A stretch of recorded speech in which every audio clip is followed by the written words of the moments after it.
Peekaboo. Peekaboo. Peekaboo, I see you. Just get me, tough guy. Okay, enough reindeer games. Let me get the hat on. Okay. All right. We're done playing around and having fun, okay? We're still gonna have fun, but not that kind of fun. Not that tomfoolery, okay? Okay, well.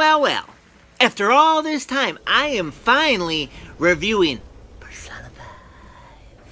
I don't know if any of you have been living under a Ford Pinto. Oh, those are nice and chick magnets, I may say. Or living behind my couch like Logan Paul. I heard my name! You call me old toughy tough? Oh, my bad. Buy my merch, LoganPaul.com/shop. I'm gonna go back behind my couch now.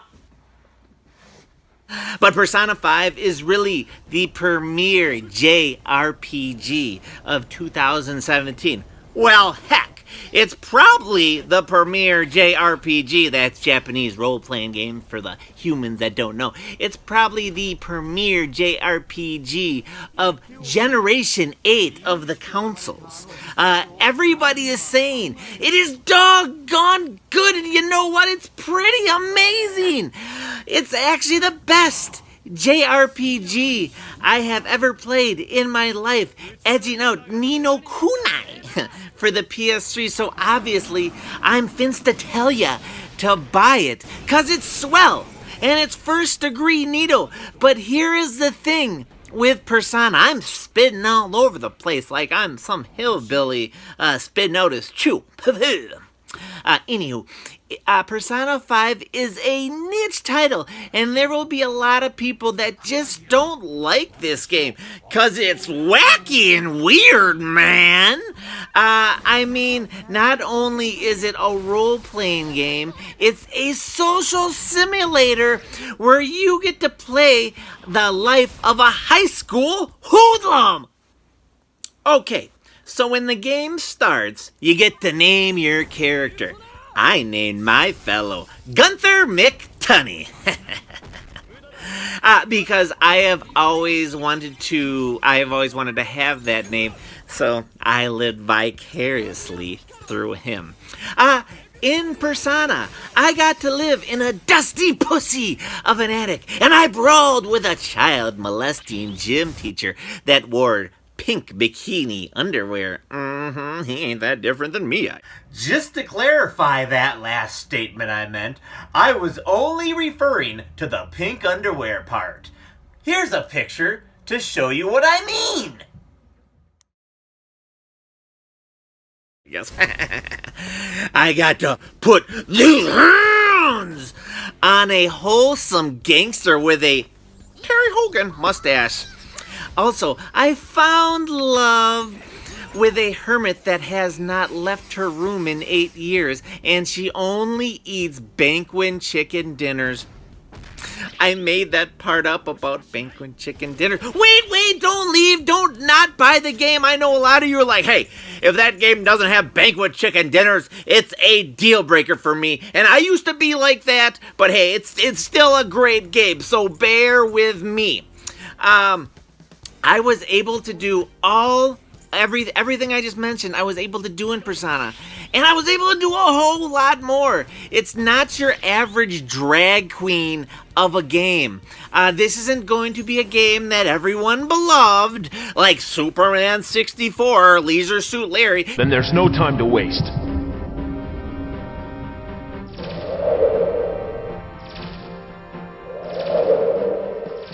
Because it's so damn weird. So if you enjoy your games a bit more conventional, Persona 5 might not be your can of Steel Reserve 211 high gravity 8.1% alcohol. Rubbing my stomach or chiseled 8-pack of abs. Okay. Now let's get to the meat and potatoes of this motherfucking game! Persona 5 is the longest game I have ever played in my storied existence.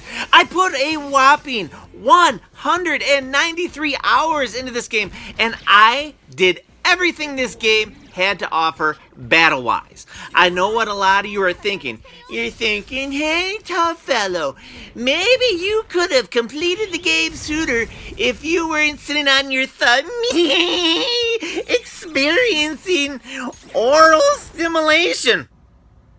I'm gonna have to correct you right there. Oral is the mouth. Anal is the poopers. So you mean anal stimulation. Duh! Wrong, nerd bombers! The reason this game took me so long is because I played it on hard during my first playthrough. Okay, let's get this out of the way. Every game I play on hard or even very hard sometimes. It's my thing. It's my shtick. I find enjoyment in games when they challenge me. So maybe I should make that as one of my themes of my channel. To go along with some of my other themes.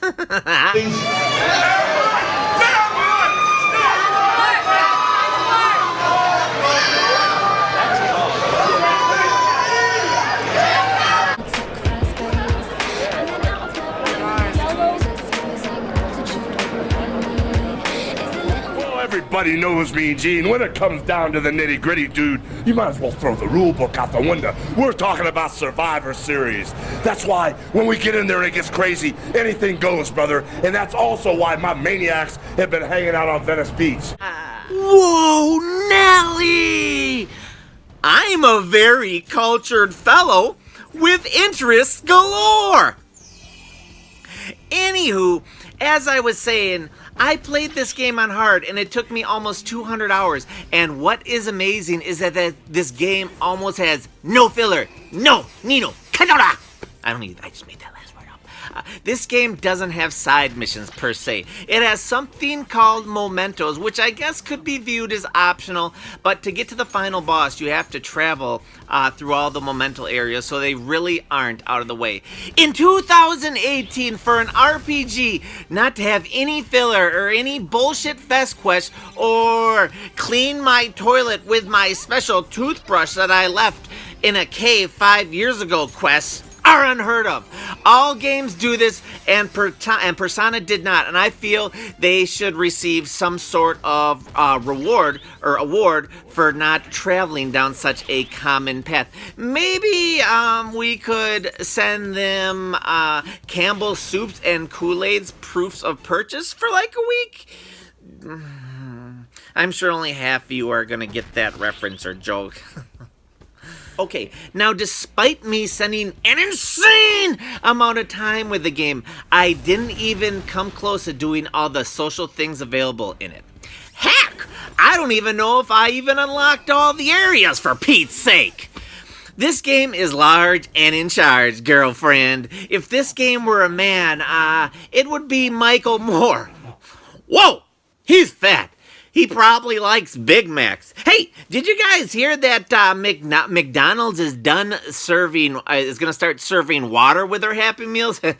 I don't think Michael Moore eats Happy Meals or drinks water. He probably has like a fountain that has like milkshakes coming out. Because he's fat, yeah. Hey, he's a decent fella though, regardless. Just to make sure you have your floors reinforced if he decides to come to your house and eat you. Promise, that's my last Michael Moore reference. Scout's honor.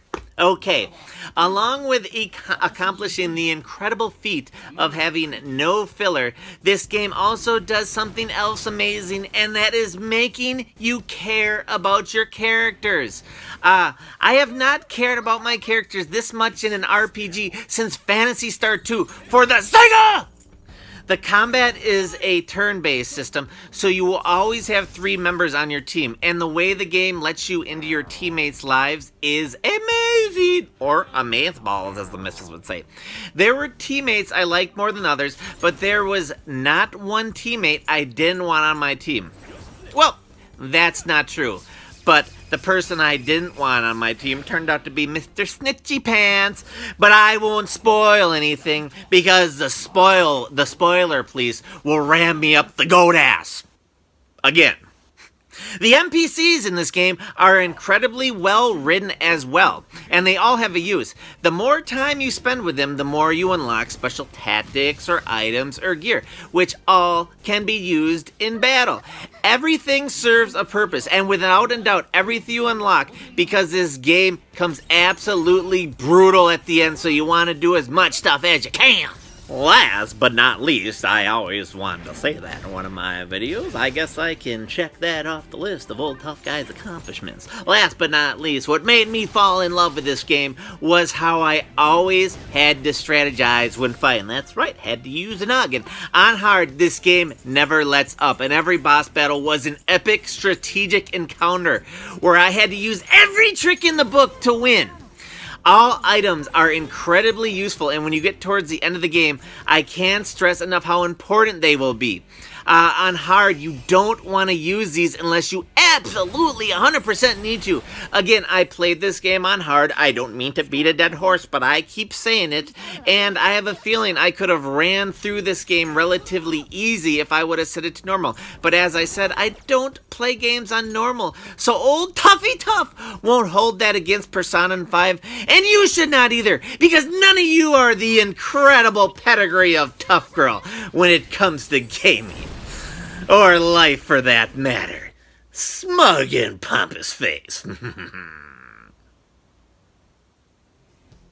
Wow, that went on for a long time, my smug and pompous face. I've accomplished so much in my life, I deserve a pat on the back. Okay, I have been riding Persona's nuts like every other person that reviewed this game. So let me get off their nuts and tell you the issues I had with this game. Excuse me. Ow. Oh, geez, sorry guys. I think I pulled a hammy or a groin getting off Persona 5's nuts. Bear with me now. First,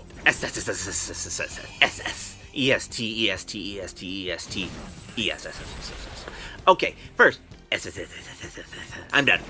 Linda Hogan. This is not something a lot of people want to hear when you're talking about a video game, but Persona 5 can be a bit boring at times. This game takes place over the course of a year, and your actions make time pass. And there will be times when you are just waiting for the next big baddie to appear, kind of like, you know, when you watch The Walking Dead and the governor died and you're waiting for the Negan to come.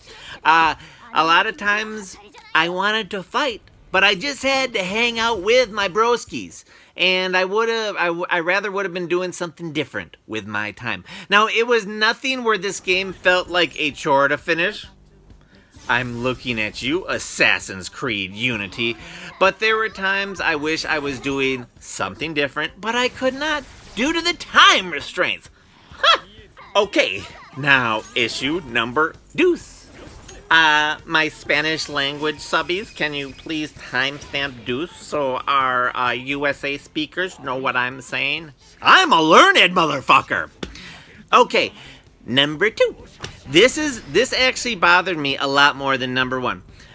Issue 2 is I am not exactly sure this game was meant to be played on hard during your first playthrough, because the final 3 bosses in this game are insane, and frustration abso-fucking-lutely sets in. To put this in perspective, the second to last boss took me 6 hours to beat. That's right, a boss in this game took me longer than all Call of Duty campaigns. Also, fighting a boss for 2 hours just to be one-shotted over some bullshit is really, really, really madly maddening and could grind Tough Guy's gears. You know what really grinds my gears? This Lindsay Lohan. I honestly wondered if I was going to be able to beat the final boss because the one-shot elements to this game can make it feel impossible. And I think the only reason I was able to win the final battle was due to luck and due to the fact that I had enough magic potions saved up. But I feel the majority of people will be fucked. And who wants to start a game after putting 100 to 150 hours into the game? It can leave you with a really bad taste in your mouth, or butthole if you actually plan to plug Persona. Just saying. A lot of people enjoy using a butt plug during solo play, while others prefer to use it with a partner. Now, I know a lot of people are gonna say, hey tough guy, just go to this NPC and unlock the ability that stops one-shots. And you know what I have to say? Hindsight is 20/20. Bah! How is one supposed to know what skills they should unlock if they go into the game spoiler-free, like I do with every game? Answer me that, cowboy! Yeehaw! Today, you'll find out what Dionne Warwick has to say about the Psychic Friends Network. I think that anyone watching this show can benefit from speaking to a psychic. It just made Persona 5 feel a little unfair during the end. And I feel that if I would have played this game on normal, I would have plowed through all the fights. And that would have made this game boring during battles. So instead of it being one of my favorite games ever, it would have been lucky to be in the top 100. See, it's like the chicken and the egg. What comes first? I don't know. Did you get that reference? I hope so. Okay. Enough of that. I made it through this game somehow, but my last night of playing this game, I cussed the game out. A lot. Just ask the missus. I think I scared the willies out of our cat. Meow. My cat's taking a dump right now, if you can hear in the background.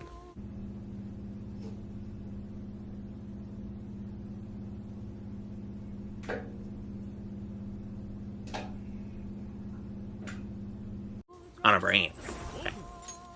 Okay, now despite the 2 flaws my mouthpiece bestowed upon you, I feel that this jive turkey known as Persona is an amazing game that any JRPG or social gaming fan should try. Its story, environments, NPCs, art style, music, and battle system are all top-notch. It might not be for a beginner gamer because I think they might miss out on what makes this game so special, but if you're looking for something different in a game, get this and play it now, buttheads! Okay, now down to the nitty-gritty. Down to the nitty-gritty. Wholesome titty. Hello, kitty. Put you right back there, just so the missus doesn't see me abuse you. If you don't tell, I won't, okay? Anywho, if I had to rate Persona 5, I'd give the game a 92 out of 100, which makes this game spectacular, and I loved it.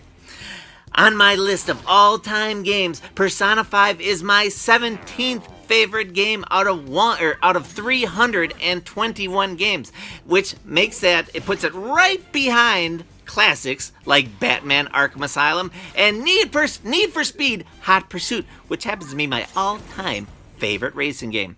This also puts Persona 5 right ahead of Mortal Kombat 10. Yes, I love that game. Give me fatalities in a fighting game and you have my ass. And it puts it ahead of MLB The Show of 2010. See? Old tough guy used to play sports games and he liked them a lot. Persona 5 is also my current pick for 2017 Game of the Year. So there's that. Okay, everyone, go out and buy Persona 5 and play it. And take nude pics and have fun with it. Toughy tough, Audi 500. Meow.